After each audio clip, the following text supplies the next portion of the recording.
Assalamualaikum warahmatullahi wabarakatuh. Kembali lagi di podcast Buka Suara, di mana pada kesempatan kali ini kita akan berbicara banyak tentang keuangan bersama OJK. Dan mari kita mulai, karena ini adalah podcast Buka Suara. Buka mata, buka telinga, karena kita ada di podcast Buka Suara. Jadi pada kesempatan kali ini tentunya kita akan ngobrol banyak tentang bisa dibilang penyalahgunaan gitu ya di keuangan, dan ada yang mengawasi di sini. Kita akan berbicara dengan otoritas jasa keuangan, dan tentunya kalau berbicara tentang otoritas jasa keuangan, maka tugas mereka adalah mengawasi ya kegiatan jasa keuangan. Ya, jadi produk-produk jasa keuangan ini kita akan berdiskusi banyak. Tentunya banyak juga dari teman-teman yang mungkin punya masalah gitu ya dengan jasa keuangan. Entah itu kalian terjebak dalam pinjaman online, entah itu dalam arisan online, yang mungkin sekarang juga sedang marak ya, penipuan-penipuan seperti ini di Bengkulu terlebih pada khususnya ya. Jadi tema besar kita adalah modus penipuan transaksi keuangan, dan bersama saya tentunya sudah ada Bapak Fadli Adrianto. Beliau adalah analis kantor OJK Provinsi Bengkulu. Kita sapa dulu. Selamat bergabung di sini. Saya manggilnya apa nih? Bang Fadli, Bang Andri, panggilannya apa nih akrabnya? Panggilnya Fadli aja. Fadli. Mas boleh Mas atau Fadli. Iya. Oke, Mas Fadli ya dari kantor OJK Provinsi Bengkulu ya. Terima kasih sudah bergabung di podcast Buka Suara. Nah, jadi ini menarik nih Mas, karena topik besar kita adalah modus penipuan transaksi keuangan. Ya, kita tahu kalau OJK sendiri memang ini ranahnya nih untuk mengawasi ya, jasa keuangan gitu ya. Baik itu dari perbankan, kemudian ada mungkin pasar modal dan lain-lain gitu ya. Tapi mungkin untuk yang masyarakat umum yang tidak banyak tahu, mungkin Mas Fadli nih yang bisa menjelaskan. Sebenarnya tugas pokok dan fungsi OJK itu sendiri apa? Mungkin ini yang perlu masyarakat tahu gitu. Oke, yang pertama Mas, OJK ini yang paling mudah ya Mas, tugas dan fungsinya ada 3. Nah, yang pertama mengatur, yang kedua mengawasi. Nah, siapa yang diatur dan diawasi? Yang diatur dan diawasi itu adalah pelaku usaha jasa keuangan atau sektor industri jasa keuangan. Nah, sektor industri jasa keuangan ini ada banyak Mas, ada dari perbankan, pasar modal, pembiayaan, kemudian ada dari perasuransian, kemudian lembaga keuangan non-bank lainnya. Nah, siapa ya kemudian yang kami lindungi adalah konsumen dan juga masyarakat. Jadi OJK ini sangat eksklusif sekali Mas di sektor industri jasa keuangan. Jadi dia yang menerbitkan aturan, kemudian dia juga yang melakukan pengawasan terhadap implementasi peraturan tersebut, kemudian hingga akhirnya pengaduan terhadap pelaku usaha jasa keuangan ini, begitu Mas. Oke, menarik sekali ya. Jadi artinya sebenarnya masyarakat nih selaku konsumen gitu yang dilindungi OJK atas produk-produk jasa keuangan yang mereka gunakan gitu ya. Artinya masyarakat ini bisa mengadukan kepada OJK kalau misalnya mereka punya permasalahan terhadap produk jasa keuangan, seperti itu ya. Iya Mas. Oke. Nah, kemudian juga selain daripada itu kan ada juga yang barangkali ilegal seperti itu. Nah, kami tidak bisa untuk menindak hal itu Mas. Makanya kami bekerja sama dengan lembaga dan juga otoritas terkait untuk menangani hal tersebut. Oke, menarik. Nah, karena kita juga berbicara tentang modus penipuan transaksi keuangan, ini kan bisa dibilang di masyarakat Indonesia pada umumnya, wah ini mungkin setiap hari ada aja nih berita-berita tentang saya ditipu, saya di ini, saya di itu. Nah, mungkin kalau kita melihat tren ini, kalau dari OJK sendiri gimana? Mungkin khususnya untuk wilayah Bengkulu nih, tren soal penipuan transaksi keuangan ini di Bengkulu. Baik Mas, yang pertama misal secara nasional ya ini tren datanya bahwasannya penipuan transaksi keuangan ini biasanya musiman Mas. Nah, musiman misalkan kemarin kan ada pembaruan ini ya, kebijakan terkait pajak ya, masuknya Kortek gitu. Nah, pelaporan Kortek misalkan, nah Desember sampai Januari itu naik Mas kasus terkait social engineering atau pihak yang mengaku pihak lain, misalkan dalam hal ini Dirjen Pajak. Nah, dia mengaku bahwasanya dia sebagai petugas Dirjen Pajak. Okay. Nah, kemudian dia modulnya sebarkan aplikasi mirip dengan Dirjen Pajak Mas. Nah, kemudian dia isi data diri tersebut kepada korban, kemudian terjadilah nanti namanya ini Mas, apa ya Mas ya, saya lupa. Link phishing seperti itu ya? Ya, dia sniffing namanya Mas. Sniffing. Ya, aplikasi palsu. Oke. Nah, tujuannya untuk mengontrol handphone dari korban. Jadi ketika kita udah install, nah aplikasi tersebut sebagai ini Mas, ibaratkan aplikasi yang bisa untuk mengontrol HP dari korban. Ngeremote gitu ya? Ngeremote gitu. Oke. Kemudian yang kedua ada juga musiman, misalkan konser Mas, misalkan konser band Korea misalkan di Jakarta gitu. Nah, orang Bengkulu kan ada juga yang berminat untuk ikut konser itu ya. Ini yang terakhir barangkali ada BTS kali ya. Nah, itu nanti akan meningkat Mas, trennya terkait penipuan di media sosial gitu. Misalkan pembelian tiket gitu ya Mas ya gitu. Oke, menarik. Ini menarik nih karena ini agak relate dengan berita akhir-akhir ini ya.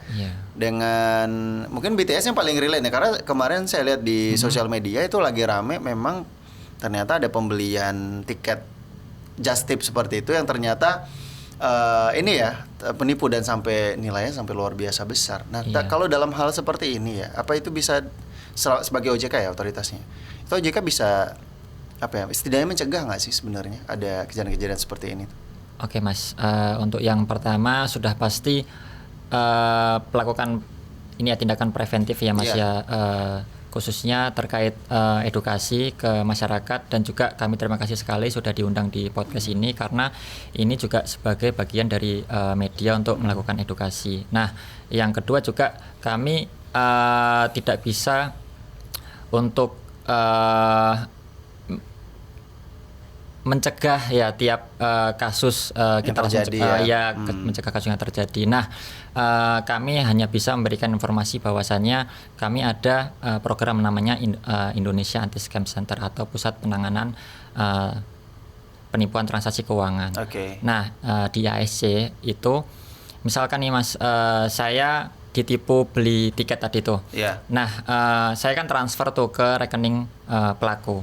Nah, kemudian ketika saya laporkan di Indonesia Anti Scam Center itu, harapannya adalah agar uang saya yang ditransfer rekening itu bisa dibekukan atau diblokir. Nah, intinya adalah tujuannya agar uang itu tidak keluar dari sistem perbankan. Nah, ketika uang itu masih di sistem perbankan, harapannya ketika uang itu masih ada di rekening tersebut, setelah diblokir bisa dikembalikan ke korban. Nah, intinya untuk mempersempit ruang gerak dari pelaku itu Mas. Baik. Berarti itu langkah pencegahan setidaknya yang bisa korban kalau misalnya mengalami kejadian ini harus cepat memang melaporkan ke OJK ya, seperti harus itu. Cepat lapor ke OJK melalui ASC atau bisa juga ke bank tempat konsumen itu mempunyai rekening, misalkan rekeningnya A gitu ya Mas, dari perbankan ke perbankan A langsung ya langsung ke perbankan A misalkan lewat call center dan lain sebagainya. Tapi itu butuh seperti surat keterangan dari polisian atau seperti apa prosedurnya? Mungkin ini masyarakat awam banyak yang nggak tahu ya. Nah Mas, jadi ketika kita lapor, kita nggak perlu lapor ke kepolisian. Nah, lapor ke kepolisian itu nanti masuk di formulir IASC Mas. Jadi kami sudah bekerjasama dengan Kepolisian Republik Indonesia. Nah, laporan itu nanti bisa berbentuk digital Mas. Nah, laporannya itu biasanya diterbitkan atau diminta ketika ada dana yang bisa dikembalikan. Nah, dana itu pun nanti ini Mas akan due diligence dulu, akan dicek dulu apakah dana ini memang punya dari korban tersebut. Karena bisa jadi dimungkinkan bahwasannya satu rekening itu dari pelaku yang sudah dibekukan, dananya nggak hanya satu korban saja, tapi ada banyak korban. Nah, untuk perhitungannya seperti apa nanti dilakukan oleh tim dari perbankan itu. Oke, menarik. Tapi kalau kita ngomongin tentang penipuan mungkin yang saat ini ya, yang berdasarkan data yang diterima sama OJK, yang paling banyak ini kasus penipuan keuangan seperti apa nih modusnya? Oke Mas, kalau yang di Bengkulu sendiri ya Mas ya, hampir setiap minggu ada saja laporan yang masuk ke OJK, khususnya OJK Provinsi Bengkulu, terkait yang pertama tadi melalui aplikasi tadi ya Mas ya, mengaku pihak lain.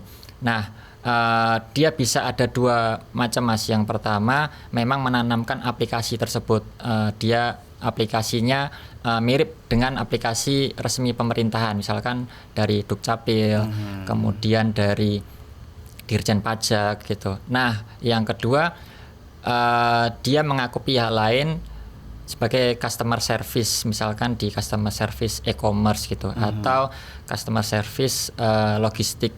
Nah, mereka mengaku sebagai pihak tersebut untuk memanipulasi dan juga maksud saya memanipulasi psikologis korban agar dia memberikan data pribadinya dia. Nah, kalau yang tadi Mas masalah yang di customer service e-commerce dan juga logistik, polanya adalah mereka itu intinya mengarahkan korban untuk melakukan pinjaman ke sistem dari e-commerce ya. E-commerce, pay letter, terus kemudian ya pencairan dana singkat seperti itu ya. Pinjaman online. Nah, memang prosedurnya resmi Mas. Nah, makanya harus berhati-hati dari korban ketika melakukan semua tindakan itu, karena tindakannya memang legal secara hukum gitu. Karena korban ini nggak mengetahui bahwasannya mereka itu sedang ditipu, ya pada akhirnya mereka harus bertanggung jawab terhadap pencairan dana tersebut. Dana itu ya, karena memang mereka yang mengajukan, mereka yang approve dari handphonenya karena ketidaktahuan ya minim ya. Betul. Nah, sedangkan uang pencairannya itu masuk ke rekening dari korban Mas. Nah, polanya itu selalu sama Mas. Uangnya itu masuk ke rekening korban, kemudian dari rekening korban ini korban sendiri mentransfer ke rekening pelaku tadi. Ya. Ya, karena barangkali dia nggak merasa bahwasanya uang ini adalah punya dia, sudah haknya dia karena dia tadi udah melakukan pinjaman begitu. Nah, ini yang akhirnya membuat banyak orang yang merasa bahwa wah, saya nggak pernah merasa melakukan pinjaman, tapi kenapa di sistem tercatat gitu, padahal tanpa sadar dia sudah melakukan pinjaman dengan mengikuti prosedur orang tadi gitu ya. Betul, nah, Mas. Kalau ini sudah terjadi, apa nih yang bisa dilakukan seorang korban gitu ya? Apakah dia bisa mengajukan membatalkan pinjaman gitu atau seperti apa? Karena ya seperti yang Mas bilang tadi kan prosedurnya resmi lewat aplikasi. Betul. Otomatis mau tidak mau suka tidak suka ini korban harus bayar nih. Nah, ini bentuknya seperti apa pembelaan dari si korban nih yang bisa dia lakukan? Ya, jadi yang pertama Mas, dari korban bisa melakukan pengaduan konsumen ke OJK. Nah, dalam hari ini kan kantor yang di sini kan Provinsi Bengkulu ya, bisa lapor ke OJK Provinsi Bengkulu. Nah, kemudian pengaduan itu nanti kami akan sampaikan ke aplikasi portal perlindungan konsumen. Nah, di dalam aplikasi portal perlindungan konsumen ini, industri terkait atau dalam ini pelaku usaha jasa keuangan yang diadukan, dia harus menjawab sesuai jangka waktunya. Nah, dalam jawaban jangka waktu itu biasanya dari korban itu minta ini Mas, bukti bahwasannya dia tuh nggak minjam gitu ya. Atau ada juga dia tuh menyampaikan dia mengakui itu dia jadi korban. Nah, dia nggak mau untuk pencairan tersebut dibebankan ke dia karena dia merasa bukan dia gitu bukan dia menggunakan. Nah, kebanyakan atau bahkan semuanya Mas, dari kasus-kasus tersebut dari pelaku jasa keuangannya sendiri, mereka tetap membebankan permasalahan tersebut ke konsumen karena dari prosedur pencairan sampai uang itu masuk ke rekening korban tersebut terjadi secara legal. Jadi tidak ada kesalahan sistem di situ ya. Tidak ada kesalahan sistem. Nah, kalau dari kami memonitoring aplikasi portal perlindungan konsumen ini atau pengaduan konsumen ini, kami akan melihat Mas, apakah memang fraudnya fraud internal atau fraud eksternal. Kalau maksudnya seperti apa tuh? Nah, kalau misalkan fraud internal itu misalkan nih memang dari korban ini nggak pernah melakukan pencairan, pengajuan pinjaman gitu ya Mas. Nah, ternyata tiba-tiba cair tuh dananya, tapi dia memang nggak pernah menerima rekeningnya.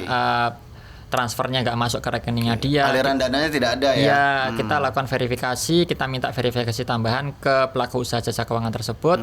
Apabila terindikasi bahwasannya memang dari korban atau nasabah konsumen ini nggak pernah mengajukan pinjaman itu, ya kami bisa memerintahkan POJK itu untuk melakukan pembatalan. Oke.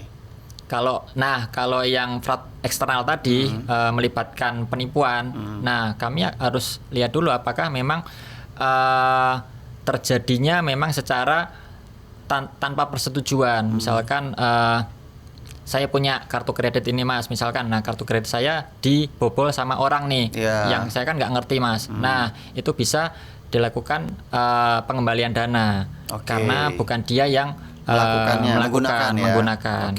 Kecuali kalau misalkan dia secara sadar, jadi dia harus bertanggung jawab meskipun dalam tekanan psikologis tadi, misalkan ada faktor dari penipu untuk mengarahkan begitu. Nah, menarik nih kalau ngomongin kita tentang jasa keuangan ya Mas. Masyarakat kan ya mungkin setelah pandemi ini jasa keuangan ini munculnya banyak sekali nih, pinjaman mudah hanya dengan KTP dan lain-lain, bahkan iklannya pun di sosial media tuh berseliweran gitu ya kan. Nah, bagaimana cara masyarakat untuk mengetahui apakah ini memang pinjaman yang bisa dibilang legal ya? Karena ternyata banyak sekali yang pinjaman ilegal yang bunganya tuh berganda-ganda, berlipat-lipat. Nah, seperti apa nih masyarakat untuk mengetahui oh ini ternyata memang jasa pinjaman yang aman gitu? Baik Mas, kalau untuk mengetahui bahwasannya pelaku usaha jasa keuangan tersebut khususnya pinjaman online ini terdaftar dan diawasi oleh OJK, gampang saja Mas, bisa langsung kontak 157 telepon Mas, atau melalui WhatsApp di 081 157 157 157 157 3 kali. Nah nanti di WhatsApp tersebut dia ada menu ini Mas, cek legalitas. Nah nanti dari konsumen atau masyarakat bisa langsung mengetik nama dari badan usaha itu. Harus sesuai Mas, misalkan PTA gitu ya, dan nanti dia ketik itu PTA. Nanti kalau misalkan dia terdaftar, dia akan disampaikan dari WhatsApp tersebut bahwasannya PTA ini terdaftar dan diawasi oleh OJK begitu. Berarti itu salah satu cara untuk supaya kita tidak terjebak di platform atau aplikasi yang ilegal seperti itu ya. Betul Mas. Menarik.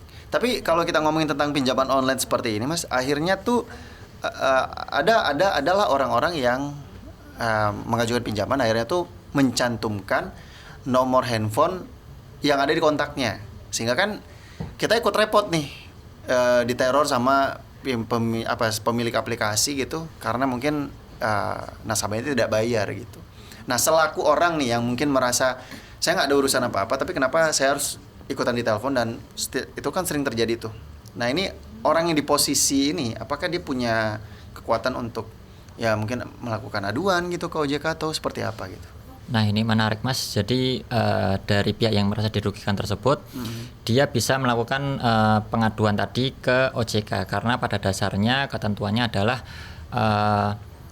penagihan itu harus dilakukan ke yang bersangkutan. Jadi kalau misalkan di luar dari itu, dari pihak lain, misalkan orang yang ya misalkan temennya atau atasannya, nah petugas penagihannya ini nggak boleh nagih di luar dari pihak tersebut. Gitu. Artinya punya kekuatan untuk mengatasi itu ya, untuk laporannya pun juga bisa kita laporin ke OJK seperti itu berarti. Betul. Nanti kami bisa melakukan sanksi ke pelaku usaha jasa keuangan. Menarik. Nah, kalau kita melihat di masyarakat juga kan ada istilahnya OTP, pemberian PIN dan lain-lain gitu ya. Nah, ini kan juga bisa dibilang sebenarnya salah satu cara untuk melindungi data diri juga. Makanya verifikasi OTP itu harus dijaga gitu ya. Nah, untuk ini sendiri ya, seberapa penting sih sebenarnya ya masyarakat harus melindungi OTP mereka, dan juga mungkin kalau kita ngomongin tentang beberapa aplikasi palsu yang sekarang ada gitu ya, lewat link-link ilegal yang disebar, bahkan sampai diiklankan gitu ya. Nah, gimana nih OJK melakukan sosialisasi? Karena jujur kemarin itu saya sempat buka Facebook, sempat ada ads gitu, iklan gitu yang dia menjual satu barang lah, katakanlah seperti itu. Mungkin saya nggak tahu algoritma seperti apa, dan kebetulan memang saya lagi nyari barang ini loh, kok iklannya muncul. Kan sering ada seperti itu ya? Iklannya ada nih, saya buka linknya, dia masuk ke website resmi, terus harganya diskon sekian persen. Terus setelah saya teliti kayaknya ini mencurigakan gitu. Karena ketika kita membeli itu dengan harga yang miring tapi mengisi datanya ini agak tidak wajar untuk sebuah proses pembelian. Nah, yang seperti ini nih seperti apa nih OJK sosialisasinya? Baik, kita selalu menyampaikan terkait ini Mas, modus scam ya Mas ya. Nah, kalau dari cerita Mas ini kemungkinan memang modusnya adalah impersonate ya. Nah, kita nggak tahu nih apakah website tersebut apakah memang resmi atau tidak. Tapi biasanya impersonate ini memang melakukan berbagai hal untuk menarik masyarakat. Nah, yang pertama mereka mengiming-imingi diskon tadi. Nah, diskonnya kelihatan nggak wajar nih. Nah, kita harus curiga Mas. Terus yang kedua juga websitenya kita pastikan dulu apakah benar-benar websitenya ini resmi atau tidak. Nah, biasanya orang-orang itu tidak sadar websitenya itu tidak resmi. Kadang-kadang titiknya 2, terus kemudian hurufnya ada yang double, ada yang ditambahi, ada yang .com, ada yang .co.id, seperti itu Mas. Nah, kemudian menarik Mas, OTP tadi Mas ya, one time password ini adalah gerbang terakhir, pertahanan terakhir dari konsumen atau masyarakat ini agar terhindar dari modus yang tadi Mas. Nah, phishing ya Mas ya tadi namanya Mas ya. Nah, mereka kan intinya bagaimana caranya mereka tuh mengambil data dari konsumen, data dari masyarakat untuk mereka curi Mas dari link atau dari website yang sudah mereka atur. Nah, OTP ini jangan sampai jatuh ke pihak lain yang bukan yang bersangkutan. Ya, kalau OTP biasanya langsung ke konsumen atau masyarakat itu. Nah, modus-modus tadi yang ada di Provinsi Bengkulu ini Mas sekarang mulai bergeser ke modus tersebut. Jadi sekarang ada pihak yang mengaku sebagai pihak lain tadi, misalkan dari e-commerce atau dari logistik, kemudian mereka akan melakukan telepon Mas. Nah, teleponnya itu nanti akan melakukan telepon mirroring. Jadi kan di WhatsApp itu ada menu mirroring Mas. Jadi ketika kita telepon ini ya, layarnya dia itu kita bisa tahu. Misalkan saya pelaku nih, saya minta mirroring dari korban. Nah, apa yang dibuka di handphone dari korban ini bisa dilihat pelaku. Bisa dilihat dari pelaku. Oke, berarti konsepnya seperti screen share seperti itu ya? Ya, screen share. Kemudian dari pelaku ini akan mengarahkan korban ini untuk misalkan melakukan buka akun baru misalkan atau buka akun dari yang sudah ada. Nah, selanjutnya kan nanti muncul nih Mas kode OTP kan. Biasanya langsung ke pop up di notifikasi ya. Nah, dia bisa mengetahui itu pop up itu. Dan kemudian pop up itu akan digunakan dia untuk mengakses akun dari yang kita buat tadi, korban tadi. Selanjutnya muncullah tagihan-tagihan dari yang tidak wajar itu Mas. Betul ya. Dan itu sudah kejadian di Provinsi Bengkulu ini. Wah, menarik nih. Obrolan kita makin menarik, makin hangat, tapi memang seperti kita harus jeda dulu untuk sesaat. Jadi buat teman-teman, buat penikmat dan juga pemirsa podcast Buka Suara, kita akan jeda dulu dan akan kembali setelah yang satu ini.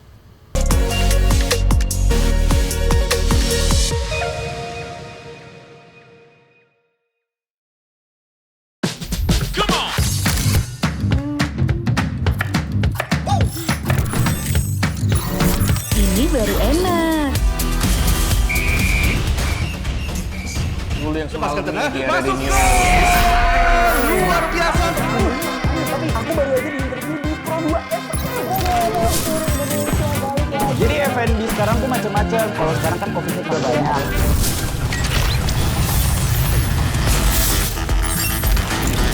Eits, jangan rebutan.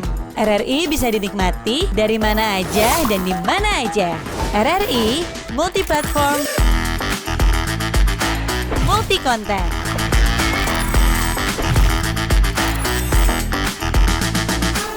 RRI punya kita.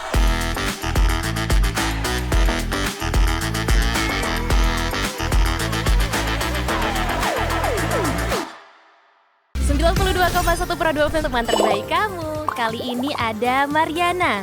yang katanya pengen titip salam buat Mbak Nur yang lagi di Paris. Walah Mar, aku krungu lo salamu, tombo kangen. Samo-samo. Bundo, awak baru dapat info lowongan Karajo RRI News.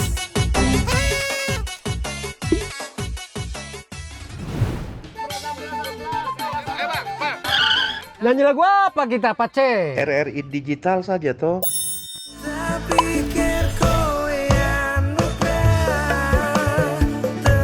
Sesekali, jazz lah.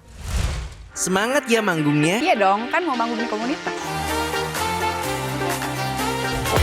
RRI ada di berbagai platform. Sekarang banyak cara menikmati RRI. Kamu yang mana?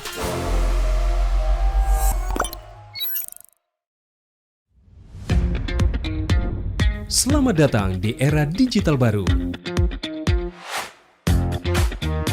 RRI News kini hadir di genggaman Anda dengan aplikasi mobile terbaru. Temukan berita online terkini, cepat, dan terpercaya langsung dari perangkat Anda dengan fitur pembaruan berita real time dari aplikasi mobile RRI News. Anda tak akan pernah ketinggalan informasi. Nikmati kemudahan akses berita nasional dan internasional, berita terpopuler, dan video berita terbaru kapan saja dan di mana saja. Dilengkapi dengan teknologi terkini, aplikasi mobile RRI News memberikan pengalaman membaca yang lebih baik. Dapatkan notifikasi berita penting langsung di layar ponsel Anda. Jelajahi kategori berita yang Anda minati, mulai dari politik, ekonomi, budaya, hingga olahraga. Anda juga bisa berbagi berita penting kepada teman dan keluarga melalui media sosial dan aplikasi pesan, menjaga Anda tetap terhubung dengan dunia di sekitar Anda. Memiliki jaringan lebih dari 80 microsite tersebar dari Sabang sampai Merauke, serta memiliki tren pembaca yang semakin meningkat. RRI News menghadirkan liputan berita terlengkap dan terkini dari seluruh Indonesia. Unduh sekarang di Google Play dan App Store aplikasi mobile RRI News, membawa dunia ke dalam genggaman Anda. Aplikasi mobile RRI News, berita terkini dan terpercaya dalam genggaman Anda.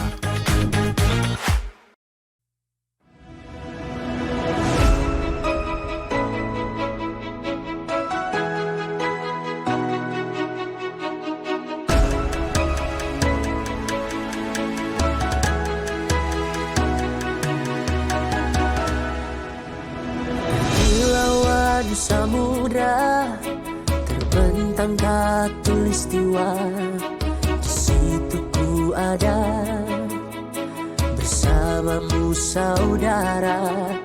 Beragam warna kita, suku tak selalu sama. Kau aku Indonesia yang disatukan karena cinta. Karena kita Indonesia, jangan pernah terpecah belah. Walau kita berbeda, walau kita tak sama, tetaplah satu kita Indonesia sesungguhnya.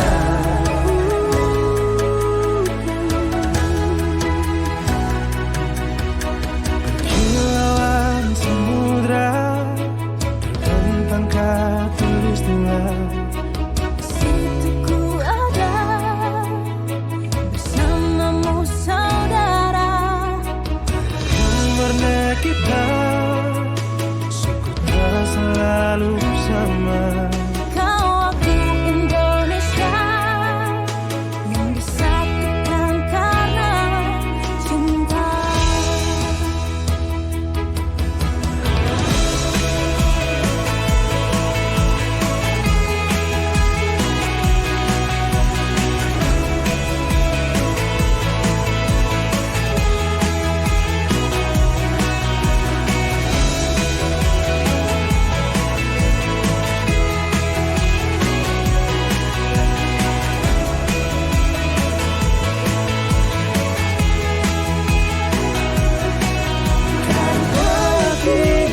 Kembali lagi di podcast Buka Suara, buka mata, buka telinga, karena kita ada di podcast Buka Suara.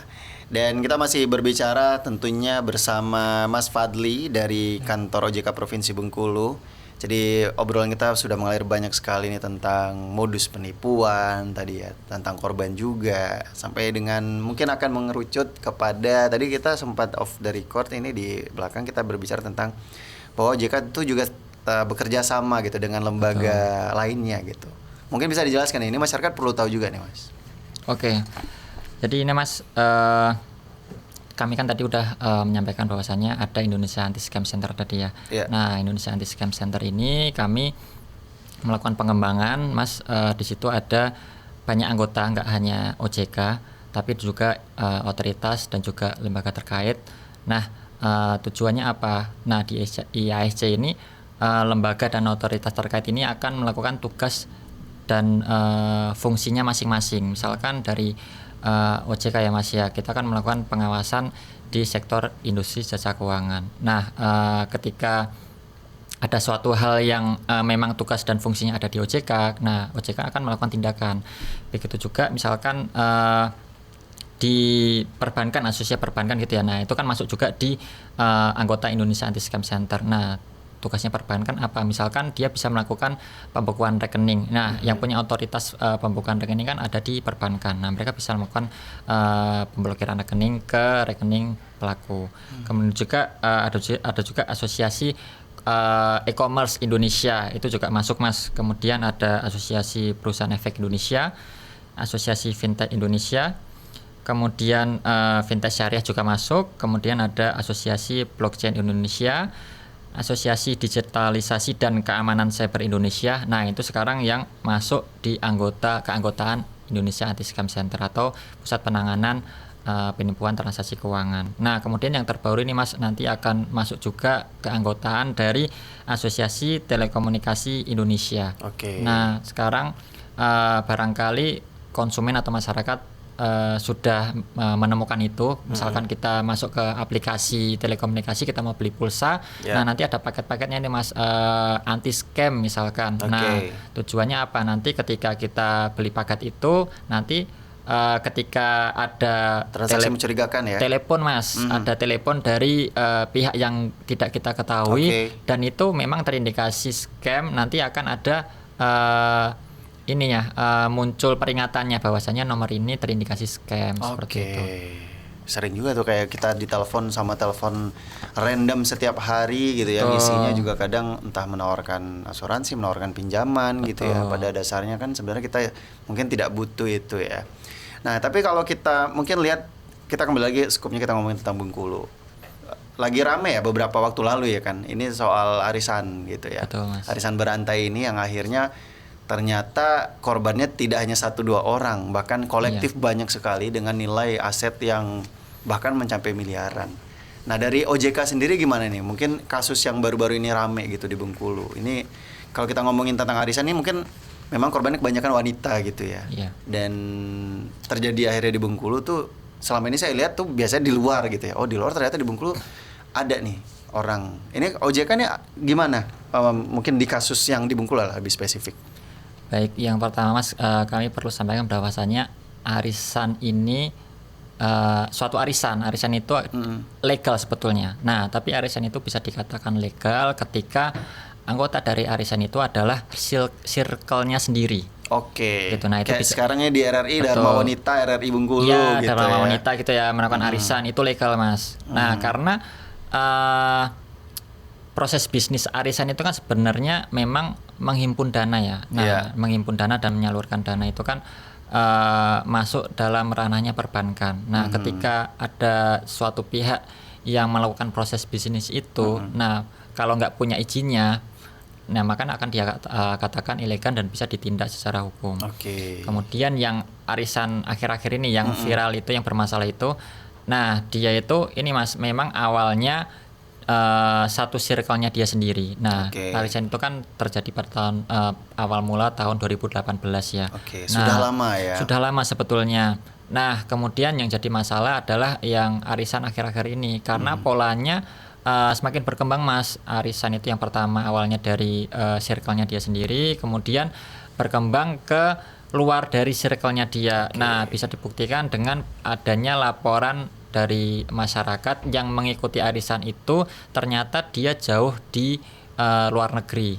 Nah, ternyata mereka itu ikut arisan itu karena pertama informasinya itu dia tahu dari temannya dia.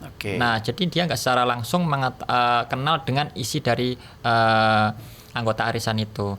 Nah, kemudian ada juga yang dia tuh tidak ngerti Mas, tidak ada yang kenal. Dia tuh tahu dari iklan sosial media dari Facebook, Instagram dan lain sebagainya. Nah, ada arisan seperti ini nih, ada di Provinsi Bengkulu. Barangkali karena dia warga Bengkulu tertarik tuh untuk ikut arisan itu, dan kemudian terjadi bermasalah itu. Nah, masalahnya ini adalah modusnya gini Mas. Jadi dari pelaku ini dia menyampaikan bahwasannya akan dibuka pinjaman gitu, pinjaman investasi. Jadi intinya adalah dia menawarkan paket pinjaman itu, misalkan dia menawarkan ada pinjaman di slot 20 juta gitu. Nah, jadi si masyarakat ini melakukan store 20 juta. Nah, nanti dia akan dikembalikan misalkan dalam tempo 1 bulan dia akan kembalikan 25 juta, 30 juta. Ada bunganya.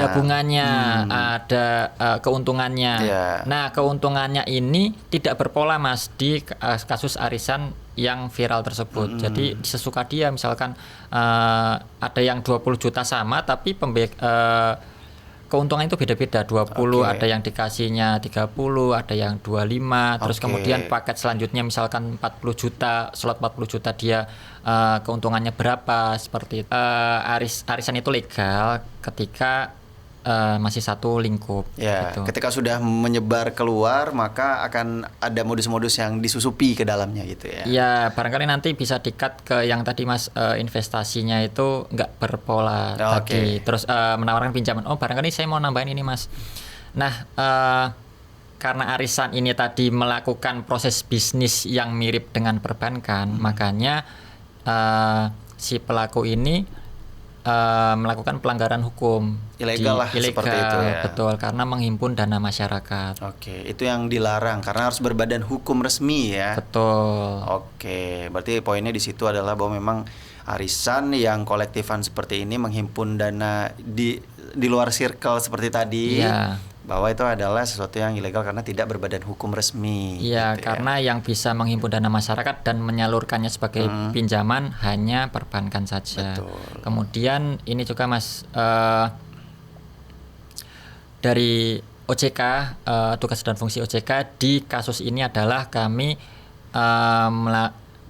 membantu untuk melakukan penelusuran dana dari pelaku. Nah, kami kan tadi kan ada IASC itu Mas tadi. Nah, kan ada banyak banget nih anggotanya di situ. Nah, dari Polda juga kami sudah mengimbau apabila ada korban dari arisan ini bisa langsung melapor ke Indonesia Anti Scam Center. Nah, nanti ada di websitenya di iasc.ojk.go.id atau bisa langsung melapor ke perbankan. Tujuannya adalah untuk melakukan aset tracking. Nah, ketika kita mengetahui ada rekening-rekening yang terafiliasi dengan pelaku, maka akan dilakukan pembekuan rekening, dan ini sedang terjadi, sedang dilakukan gitu Mas. Nah, ini menarik, ini ada pertanyaan juga. Jadi kalau misalnya seandainya kita ditipu ya awalnya gitu ya, kita sadar kita sudah tertipu, langkah pertama yang harus kita lakukan itu seperti apa? Melapor ke perbankan kah? Melapor ke OJK kah? Atau ke pihak kepolisian? Baik, yang pertama paling cepat adalah langsung lapor ke call centernya perbankan, karena mereka yang punya kewenangan untuk melakukan pemblokiran rekening. Jadi bisa rekeningnya transfer dan juga menerima itu dari rekening itu akan dilakukan pembekuan Mas.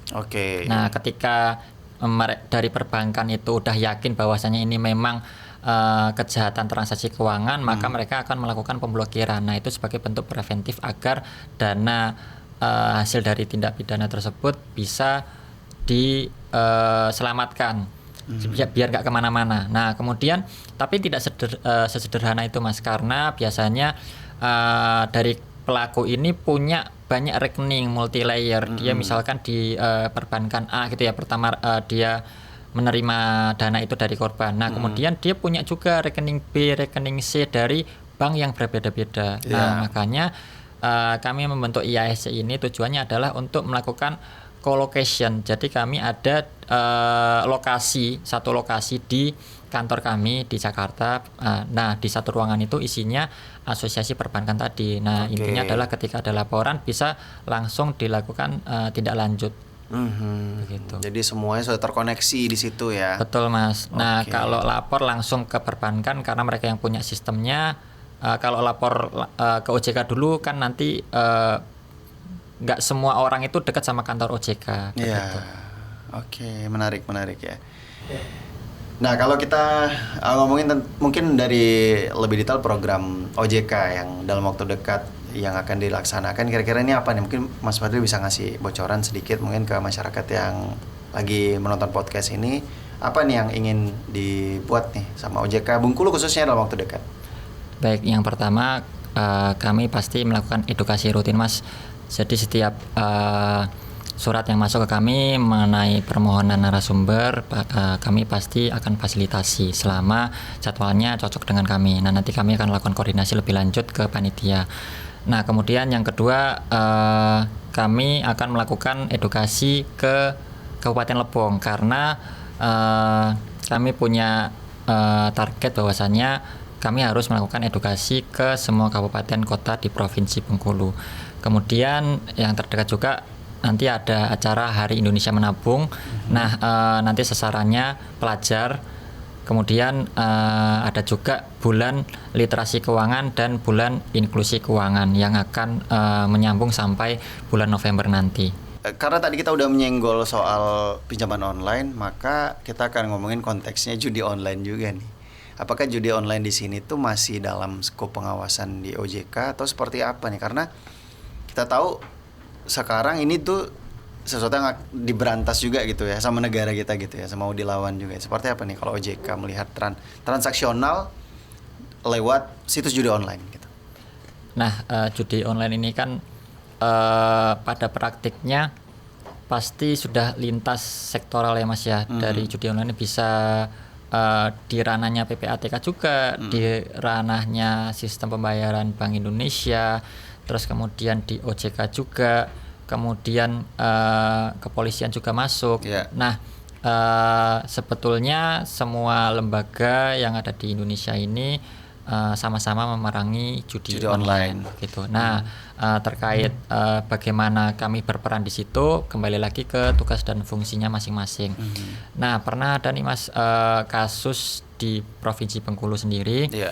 Ada permasalahan judi online ini. Nah, menarik karena si konsumen ini dia itu ibu-ibu, dia profilnya ibu rumah tangga, dia profilnya dia pedagang kecil, ya UMKM skala kecil. Nah, kemudian dia juga sesekali berdagang jual beli ternak. Nah, kalau dilihat dari profilnya, dia juga punya ini pinjaman kur. Nah, sudah pasti kan profilnya ini ya, di transaksi rekeningnya dia itu kan nggak mungkin sampai ratusan juta. Betul. Nah, kemudian tiba-tiba di rekening beliau ini yang dia pakai sehari-hari untuk melakukan bisnis dan juga kebutuhan sehari-hari, rekeningnya itu diblokir. Nah, dalam rekening itu ada puluhan sampai barangkali sampai 100 juta ya, Mas ya. Nah, ibu itu akhirnya ini, Mas, lapor ke banknya, kok rekening saya diblokir gitu. Nah, kemudian dari pihak bank itu menyampaikan bahwasannya permintaan blokir ini atas perintah dari OJK. Maka ibu itu datanglah ke kantor kami, ke kantor OJK Provinsi Bengkulu, kemudian menanyakan terkait hal tersebut. Nah, karena sistem pengawasan atau mekanisme pengawasan kami ini ada banyak satuan kerja dan departemen. Nah, salah satunya departemen itu kan ada di kantor pusat yang menangani perkara ini. Kemudian kami lakukan koordinasi ke kantor pusat. Nah, penanganannya ternyata memakan waktu lama Mas, karena barangkali dari pengawas perbankan tersebut dari OJK, dia harus ngecek dulu nih dokumennya, yakin benar atau enggak. Intinya due diligence dulu apakah kasus ini memang benar-benar judi online seperti itu. Dari pihak bank juga melakukan due diligence tersebut. Nah, selanjutnya kurang lebih 4 bulan sampai 5 bulan laporan itu keluar. Nah, tapi selama 4-5 bulan ini beliau sering datang ke kantor kami menanyakan bagaimana progresnya, tindak lanjutnya, karena dari rekening itu kan ada dana yang tersimpan operasionalnya beliau ya. Betul. Nah, ketika laporan itu muncul, ternyata ibu ini punya rekening lain. Oke. Nah, rekening lain itu memang atas nama ibu tersebut, kemudian yang membuka rekening itu ibu tersebut. Nah, akhirnya ibu itu cerita, baru mengakui bahwasannya memang pernah dia membuka rekening tersebut atas keinginan dia secara sadar. Nah, ternyata rekening itu diberikan aksesnya ke saudaranya dia, masih satu keluarga. Nah, selanjutnya kan ibu ini nggak mengetahui ya peruntukan rekening ini untuk apa. Nah, ternyata di rekening satunya ini terjadi pola transaksi mirip judi online dan total transaksinya itu sampai miliaran. 4 miliar kalau nggak salah, kalau saya nggak lupa Mas. Nah, kalau dilihat dari profil ibu itu kan nggak mungkin dia punya 4 miliar sebesar itu dana sebesar itu. Nah, karena beliau yang punya rekening itu, nah makanya beliau juga rekening yang lain juga satu sistem seperti tadi dengan satu NIK tadi melakukan dilakukan pemblokiran ke rekening yang lain yang terafiliasi dengan NIK-nya ibu tadi. Tapi kalau kejadian seperti itu, apakah ada kemungkinan bisa dibuka blokirannya? Karena ya tadi dia kan ngerasa tidak pernah punya andil di rekening yang pertama gitu. Nah, ini menarik Mas. Kalau terkait kewenangan tersebut memang ada di perbankan dan juga pengawas sektoral, dalam hal ini pengawas OJK di bank tersebut. Nah, memang dalam case atau kasus ibu ini tadi ada juga orang yang ada juga nasabah atau konsumen yang diblokir rekeningnya. Nah, ketika dalami lebih lanjut, ternyata mereka nggak terafiliasi dengan judi online. Nah, pada intinya adalah judi online ini bahayanya ini Mas, terafiliasinya kemana? Kalau misalkan dia itu memang terafiliasi ke satu rekening yang lain, nah kami kan tidak mengetahui Mas laporan detailnya seperti apa. Kita tidak mengetahui apakah benar rekeningnya itu nggak dapat aliran dana. Aliran dana sekecil apapun di rekening yang terindikasi judi online. Nah, selanjutnya ya sama dilakukan pemblokiran. Nah, kami tidak mengetahui secara pasti rekening dari ibu itu apakah dapat aliran dana atau tidak. Tapi kalau dari pendapat kami, kemungkinan rekening itu juga dapat transferan dana dari rekening yang utama tadi, yang judi online tadi, begitu. Ada indikasi aliran dananya mengalir ke sana. Karena setiap aliran dana itu pasti akan kena pemblokiran. Menarik. Nah, berbicara tentang dana masuk nih Mas, ada beberapa kasus masyarakat yang dimana tiba-tiba dia ada uang masuk banyak nih ke rekeningnya, tapi dia tidak tahu siapa pentransfernya, mungkin tahu rekening dari siapa, tapi nggak pernah ada kenal gitu. Nah, dana yang seperti ini sebaiknya seperti apa gitu? Karena kan ini ada pernah kejadian di kenalan saya gitu, dia dapat mungkin tidak terlalu besar, sekitar 5 jutaan, cuma dia takut ini uang siapa, ditunggu sampai sekian minggu pun tidak ada orang yang mengaku saya transfer loh ke rekening kamu, dan sampai sekarang tuh akhirnya duitnya dia tetap maksudnya dianggap nanti kalau suatu hari ada orang minta uang ini, saya punya nih uang 5 juta, tapi nggak pernah ada gitu. Dan ada juga ketakutan kalau orang bilang bahwa itu bisa aja pinjaman online yang transfer terus tiba-tiba kita punya tagihan. Ada nggak nih kemungkinan seperti ini? Baik Mas, sudah pasti kalau rekening salah transfer itu pasti adalah ya. Kita tidak mengetahui uang tersebut dari mana. Tapi yang intinya ketika ada dana masuk ke rekening kita, bukan berarti itu rezeki nomplok. Nah, tiba-tiba saya dapat transferan nih. Nah, kalau dalam hukum uang itu bukan uangnya dia, bukan kepunyaannya dari yang punya rekening. Nah, itu ada melekat haknya ke yang punya uang. Nah, beberapa kasus di Indonesia memang ada yang uang dapat transferan rekening, transferan dana tersebut dia pakai. Nah, ternyata yang punya dana ini melakukan ini Mas, kontak ke nasabah tersebut. Nah, menyampaikan bahwasannya ini uangnya dia, kemudian mohon dikembalikan. Nah, kadang-kadang masyarakat itu kayak nemu uang di jalan, ini udah hak miliknya dia. Nah, tapi memang kalau dalam hukum tidak bisa seperti itu, Mas. Nah, uang itu harus dikembalikan ke yang punya dana. Nah, menariknya ketika kita tidak mengetahui dana ini punya siapa dan tidak ada yang melakukan mengaku ini punya siapa. Pun kalau misalkan mengaku, kita jangan serta-merta memberikan dana itu percaya itu ke orang tersebut, Mas, karena saya pernah dapat transferan dana juga seperti itu. Nah, tiba-tiba saya dichat nih, saya ditelepon bahwasanya mohon ditransfer ke rekening ini karena salah transfer gitu. Nah, saya nggak langsung mempercaya itu. Nah, kemudian pada akhirnya ada dari kantor cabang tersebut yang mana saya juga kenal sama beliau. Nomornya juga otentik, saya save. Nah, beliau bilang menyampaikan bahwasanya uang ini memang salah transfer. Nah, akhirnya ya saya kembalikan karena ini kan bukan dana saya. Nah, kalau misalkan prosedurnya adalah yang paling aman ketika kita tidak mengetahui dana ini punya siapa.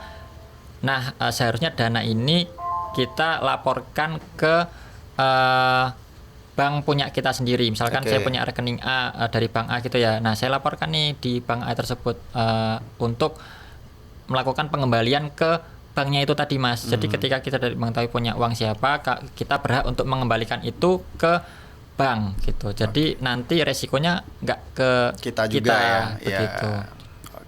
Oke deh. Sangat menarik obrolan kita bersama Mas Fadli ya. Tapi sayang sekali memang di balik pertemuan ada perpisahan, waktu membatasi kita.